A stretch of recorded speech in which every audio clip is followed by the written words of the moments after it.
దండాలి బాబు. వీరబాబుడు ఏమిటి శ్మశానాన్ని ఒంటరిగా వదిలేసి ఎలా వచ్చావు? ప్రథమ శవాల గంపు నువ్వును. ఈ లోపుగా ఏ రాజకీయ నాయకుడు ఆ శ్మశానాన్ని ఆక్రమించుకుని ఏ 5 స్టార్ హోటల్ కట్టేస్తే రేపొద్దున నా శవాన్ని మా రావుడి శవాన్ని ఎక్కడ పూడ్చాలరా? పోదురు బాబు బడాయి.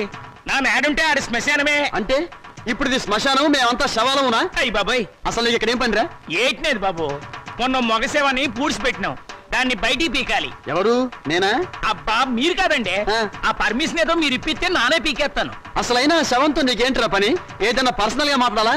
ఎలా కోలాలో అడగండి బాబు. ఆ శవాన్ని గురించి పోలీసులకి ఏదో అనుమానం వచ్చిందంట. అది మర్డర్ కేసో మామూలు సావో తెలుసుకోవాలి. ఎవరు? నువ్వా? పోలీసులా? పోలీసులండి. మరి నీకెందుకురా టెన్షన్?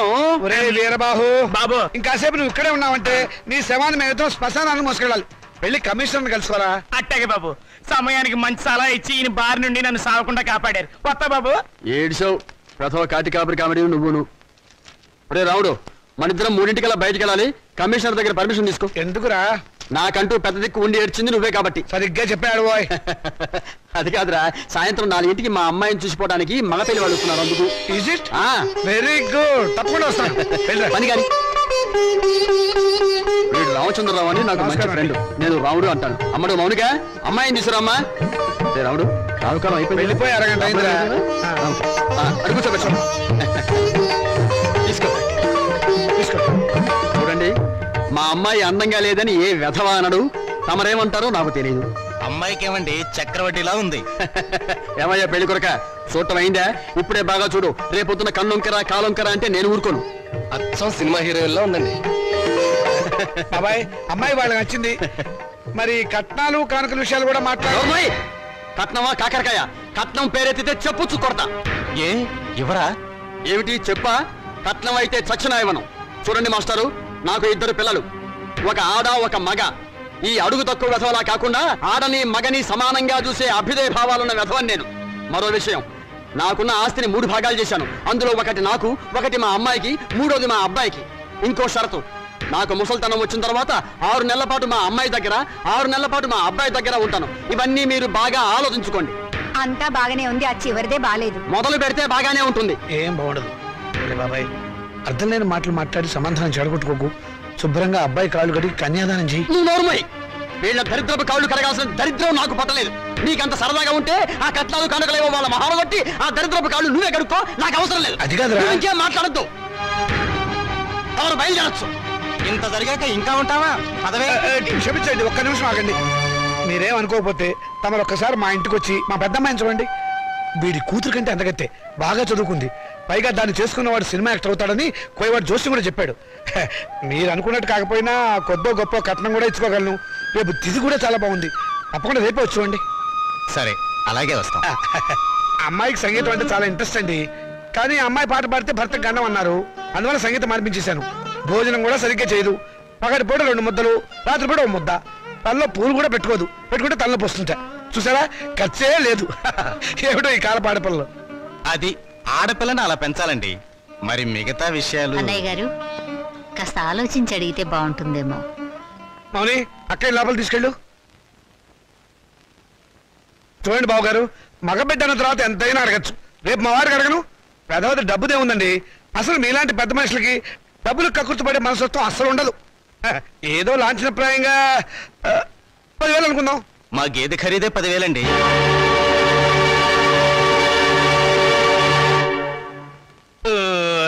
సరిగా చెప్పారు. ఇంకొక 5,000. మొన్న మా వంటోడికి ఇచ్చారు.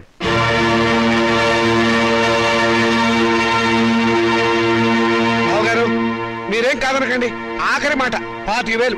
మా అమ్మాయికి మొదటి కాన్పు మగబిడ్డ పుట్టారనుకోండి, తాతగారి బహుమతిగా ఇంకో 5,000 ఇస్తా. ఓకే, ఒప్పేసుకోండి. సంతలో పశువులా ఈ బేరాలేమిటి? మౌనిక మౌనిక, నువ్వు ఊరుకోవే. దొరక్క నాకు మొగుడు దొరికాడు. నీ కర్మ. సర్లేండి, త్వరలో ముహూర్తాలు పెట్టించండి. వస్తాను. థ్యాంక్ యూ బావగారు.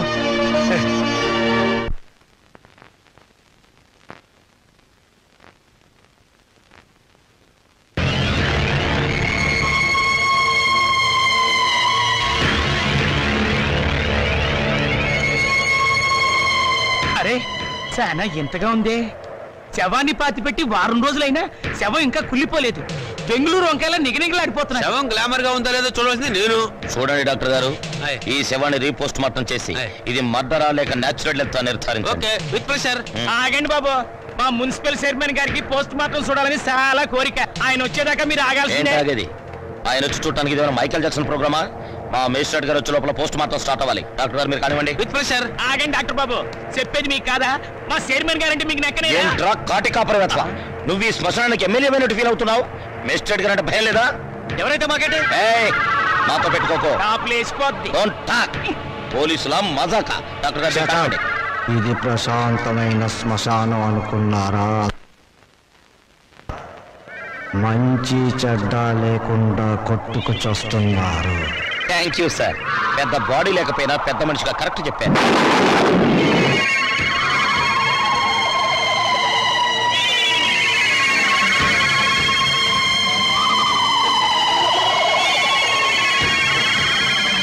శవం సార్, శవం పారిపోతుందే.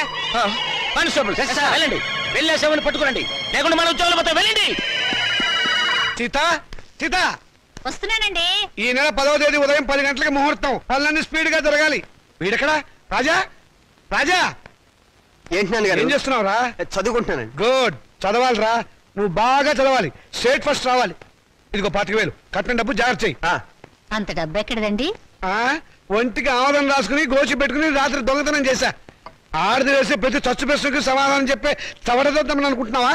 నానా, నాకు ఉద్యోగం వచ్చింది. Very good. చూసావటే నా కొడుక మజాక. కానీ ఏంటో నసుకుతున్నావు? 30,000 డిపాజిట్ కడితే గానీ నాకు ఉద్యోగం ఎవరండి? 30,000? నాన్న, వెద ఉద్యోగం పోతే పోయింది. ఇవాళ కాకపోతే రేపు వస్తుంది. ముందు చెల్లి పెళ్లి ముఖ్యం. పెళ్లి వాళ్ళు కాకపోతే రేపు అవుతుందిరా. ఉద్యోగం రేపు రాదు. కట్టం డబ్బు 25,000 ఉంది కదా, తీసుకెళ్ళి డిపాజిట్ కట్టు. మరి పిల్ల పెళ్లి ఆగిపోతుందే. ఇది అన్యాయం నాన్న. ఒకరికి న్యాయం జరగాలంటే ఇంకొకరికి అన్యాయం జరగాలి, తప్పదు. ఇంకో 5,000 తగ్గుతుంది నాన్న. ఆడపిల్లల ఒంటి మీద నగలున్నాయి కదా, వాటితో అడ్జస్ట్ అవుదాంలే. ఈ పెళ్లి ఆగితే అది చస్తుంది. చస్తే చస్తుంది, నాకు ఖర్చు తగ్గుతుంది. పక్క పెళ్లి ఆగిపోతే నేను ఊరుకోను. ఏం తిరుగుబాట? పొరపాటు జరిగినప్పుడు తిరుగుబాటు తప్పదు. ఒక బిడ్డ కడుపు కాల్చి ఇంకో బిడ్డ కడుపు నింపాలనుకోవడం అన్యాయం. ఒంటెల మీద కొట్టినప్పుడే ఓర్చుకున్నాను, ఈ చెంపదెబ్బ భరించలేనా? పాపం పిచ్చిది, పెళ్లి మీద ఆశలు పెట్టుకుంది. ఈ పెళ్లి ఆగితే దాని గురించి లోకం ఎన్ని రకాలుగా మురుగుతుంది. అమ్మాయి అన్నది నిజమే కదండి. ఇది ఆడవాళ్ళ రాజ్యం కాదు, నా రాజ్యం, నా కొడుకుల రాజ్యం. నోరు మూసుకో. ఏ తప్పు మాట్లాడిందని నోరు మూసుకోవాలి? మీ అధికారం అహంకారం మా స్వేచ్ఛని ఎంతకాలం ఇలా చంపుతాయి? ఏ మగపిల్లలతో సమానంగా బతికే హక్కు కూతుళ్ళమైన మాకు లేదా? లేదు. ఎందుకు లేదు? ఇలాంటి పిచ్చి ప్రశ్నలు అడిగే రోజులు వస్తాయనే. ఆ రోజుల్లో ఆడపిల్ల పెద్ద మనిషి కాకుండానే పెళ్లి చేసేవారు. ఒకరు చస్తే సగామనం చేయించేవాడు, చేయకపోతే గుండు గీసి ముసుగేసి మూల కూర్చోబెట్టేవాడు. అంతెందుకు, మనకి 2 చేతులు ఉన్నాయి. కుడి చేతుకున్న విలువ ఎడమ చేతుకుందా? లేదు. ఒక శరీరంలో బాగలేక ఎంచేత జీవితంలోనూ అంతే. కొడుకున్న విలువ కూతుళ్ళకి లేదు. మాకు జవసత్వాలు ఉడిపోతే మా నోట్లో ఇంత జావ పోసేది కొడుకు. రేపు చస్తే కొరువు పెట్టేది కొడుకే, బూడిద ఎత్తిపోసేది కొడుకు, పిండాలు పెట్టేది కొడుకు, ఆఖరికి పున్నామ నరక నుంచి తప్పించేది కొడుకే. అది పిచ్చి నమ్మకం. మీ వీప్ మీద ఎన్ని పుట్టుమచ్చలున్నాయో మీరు చూసారా? చూడలేరా? కానీ పున్నామ నరకం చూసినట్టు మాత్రం మాట్లాడతారా? పెట్టిన పిండాన్ని ఆడకాకులు మగకాకులు కలిసే తింటాయి. కాకులకున్న స్వతంత్రం కూడా మాకు లేదా? కాకులు పితృదేవతలైనప్పుడు కన్న కూతుళ్ళు కావలసిన వాళ్ళు కారా? మరైతే నాకు పెళ్లి కాదా? ఏడిస్తే వాళ్లకు మరీ చులకనగా ఉంటుందక్క. కన్నీళ్లు తుడుచుకో. పరిస్థితి అర్థమైందిగా. నా మాట విను. మళ్ళీ కాలేజీలో చేరి చదువుకో. చదివించడానికి నా దగ్గర లంకె బిందెలు లేవు. ఉన్నా దాంట్లో ఉన్న బంగారం అంతా మీ కొడుకులకి ఇవ్వండి. ఆ ఖాళీ బిందులు మాకిస్తే మేము నీళ్లు మోసుకుని బ్రతకడానికైనా పనికొస్తాయి. మౌనిక, అక్కడ నేను చదివించుకుంటానులేండి. Hello Monika, congratulations. దేనికి? Congratulations Monika. Congrats Monika. Hello Monika, congrats. ఈరోజు కాలేజ్ లో అందరికి ఒకేసారి పిచ్చి పట్టినట్టుంది. హలో మోనికా, మీరు ఒక్కరే మిగిలిపోయారు, తీసుకోండి. శుభలేఖ, పెళ్ళెవరికి? ఊళ్ళో వాళ్ళ పెళ్లికి నేనెందుకు సన్నాయి వాయిస్తాను? నా పెళ్లి కాబట్టి నేనే కార్డులు పోతున్నాను. కంగ్రాచులేషన్స్. Same to you. పెళ్ళెక్కడా? మాధురి దీక్షిత్ కళ్యాణ మండపంలో అమాప్కే ఏకం లాగా దిల్వాలియే దుల్హానియే లే జాయేంగే లెవెల్లో నా పెళ్లికి మీరు లేచి రావాలి. తప్పకుండా వస్తాను. అమ్మాయి దేవురు? మనూరే. చదువుకుందా? మన కాలేజీలోనే. మన కాలేజీలోనా? పేరేంటి? మన పేరే. మన పేరేమిటండి? మన పెళ్లి కదండి. మన పెళ్ళ? చూడండి. Srikanth, what is this? Me photo పక్కన నా ఫోటో. నీకు మేనర్స్ ఉందా? నన్ను ఏడిపించడానికి ఇంతకన్నా వేరే దారి దొరకలేదా? సారీ, ఈ రోజు April 1 కదా, ఏదో సరదాగా ఏడిపిద్దాం అనుకుంటే అంత బాధపడతావేంటి? టేక్ ఇట్ ఈజీ పాలసీ తీసుకో. ఇలాంటి వాళ్ళకి ఇది టేక్ ఇట్ ఈజీ. April 1 రోజే కాదు, ప్రతిరోజు ఆడపిల్లల్ని ఫూల్స్ చేస్తూనే ఉంటారు. మా ఇళ్లలో అమ్మా నాన్న ఎన్నో కష్టాలు భరించి రూపాయి కూడబెట్టి మమ్మల్ని ఇక్కడికి చదువుకోవడానికి పంపిస్తున్నారు. అంతేకాని ఇలాంటి వాళ్ళు బలి తీసుకోవడానికి కాదు. నీ దగ్గర డబ్బులున్నాయి, కార్లున్నాయి, మేడలున్నాయి. ఏ మచ్చపడ్డా నీ డబ్బు దాన్ని తుడిచేస్తుంది. కానీ పేదరికంలో చస్తూ బతికే పెళ్లి కాని ఆడపిల్ల మీద ఏ అపవాదు పడ్డా ఈ జన్మలో పోదు. ఆ అపవాదు పోవడానికి నాకు ఆత్మహత్య కంటే వేరే దారి లేదు.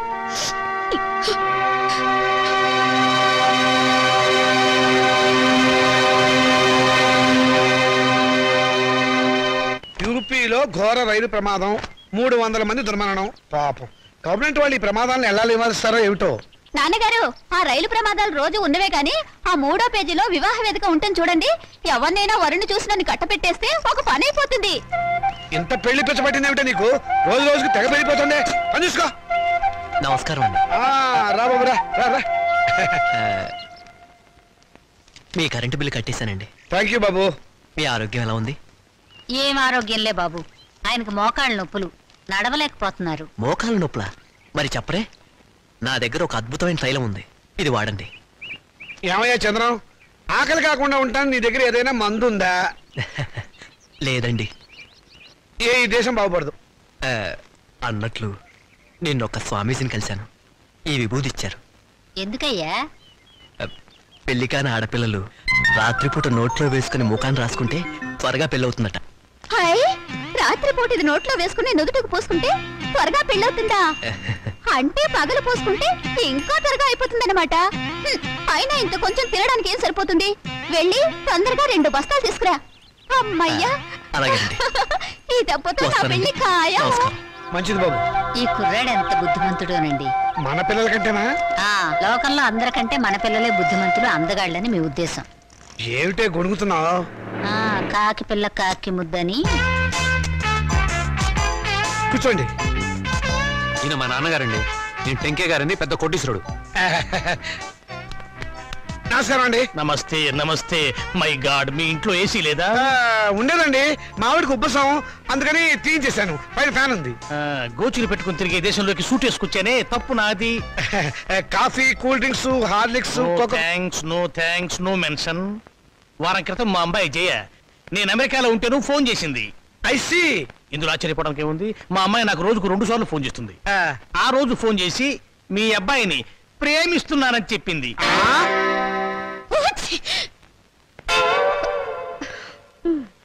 అమెరికా ఎప్పుడైనా చూసారా? అనకాపల్లి కూడా చూడలేదండి.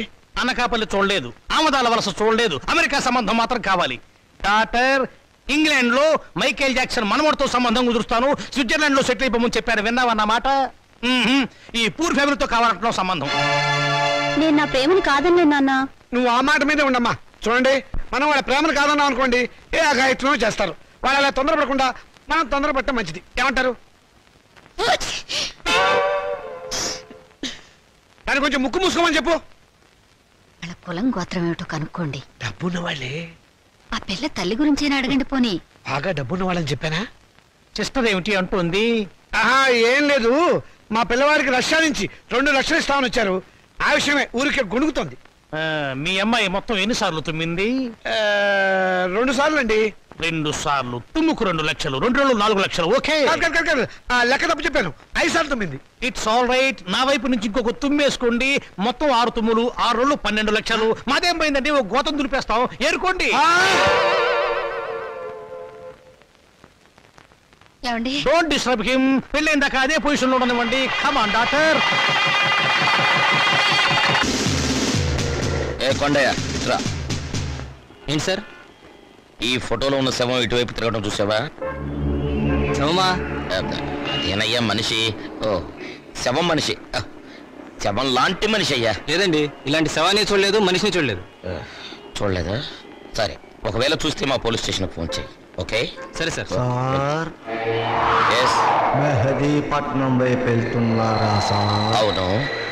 దారిలో కొంచెం లిఫ్ట్ ఇస్తారా సార్? అడ్డమైన వాళ్ళందరినీ డ్రాప్ చేయడానికి ఏమైనా సిటీ స్కూటర్ సర్వీస్ అనుకున్నావా?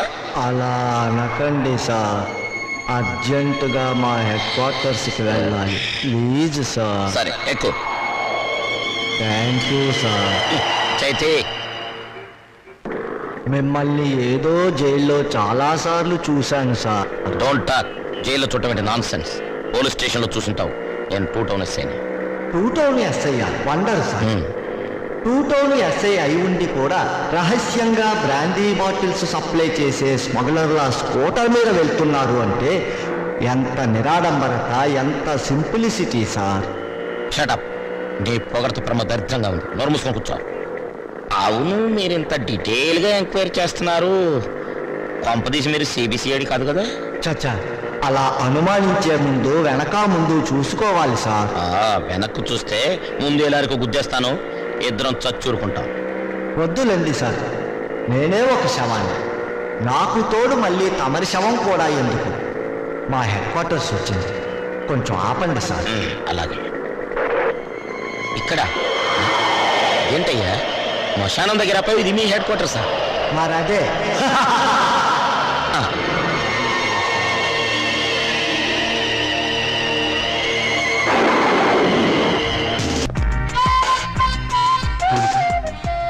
ఏమిటి మళ్ళీ నన్ను ఏడిపించడానికి ఏదైనా కొత్త ప్లాన్ వేసుకుని వచ్చావా? ఏదో సరదాగా చేసిన పని నేను ఇంత బాధపడుతున్నాను అనుకోలేదు. I'm sorry. నువ్వు సారీ అన్నంత తేలిగ్గా నేనే విషయం మర్చిపోలేను. అందులో నాటకాలాడి జీవితాల్ని నవ్వులు పలిచేసే నీలాంటి వాళ్ళని నేనే కాదు, ఎవరు నమ్మరు. నీ మీద అభిమానంతో నీకు దగ్గర అవ్వాలని చూశాను, కానీ నేను కష్టపెట్టాలని కాదు. నువ్వు ఒప్పుకున్నా ఒప్పుకోకపోయినా నేను మనస్ఫూర్తిగా ప్రేమిస్తున్నాను. I'm sorry. I love you.